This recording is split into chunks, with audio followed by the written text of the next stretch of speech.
نقابت سیکھنا چاہتے ہیں تو آج کی ویڈیو آپ کے لیے ہے۔ سب سے پہلے آج یہ جانیں گے کہ نقیب کس کو کہتے ہیں۔ نقیب عربی زبان کا لفظ ہے جو نقب سے ماخوذ ہے اور اس کے معنی سر لگانا ہے، یعنی کسی آنے والے کے لیے جگہ بنانا۔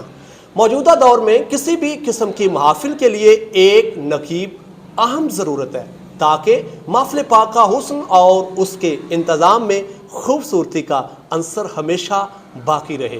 ورنہ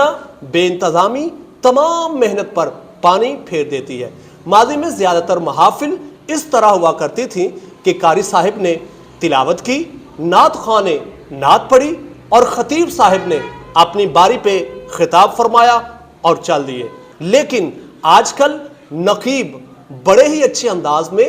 حمدیہ، نعتیہ کلام کے ساتھ قاری صاحب، نعت خواں اور خطیب صاحب کو ان کے القابات کے ساتھ بڑی ہی عزت و توقیر سے سٹیج پر بلاتا ہے، اور یہی نقابت ہے۔ میں خراج تحسین پیش کرتا ہوں جناب محترم اختر صدیدی رحمۃ اللہ علیہ اور دیگر سینئر نقباء کو، جنہوں نے موجودہ دور میں اللہ عز و جل اور رسول اکرم صلی اللہ علیہ وآلہ وسلم کے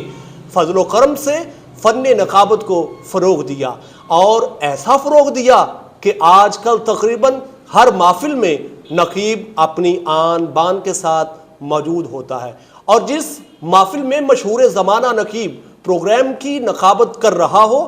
وہاں دیکھا گیا ہے کہ سامعین کی تعداد معمول سے ہٹ کر زیادہ ہوتی ہے،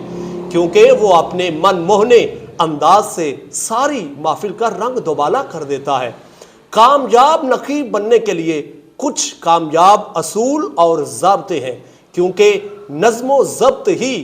کسی کام کی خوبصورتی کو چار چاند لگا دیتی ہے، جو آئندہ ویڈیو میں انشاءاللہ پیش کریں گے۔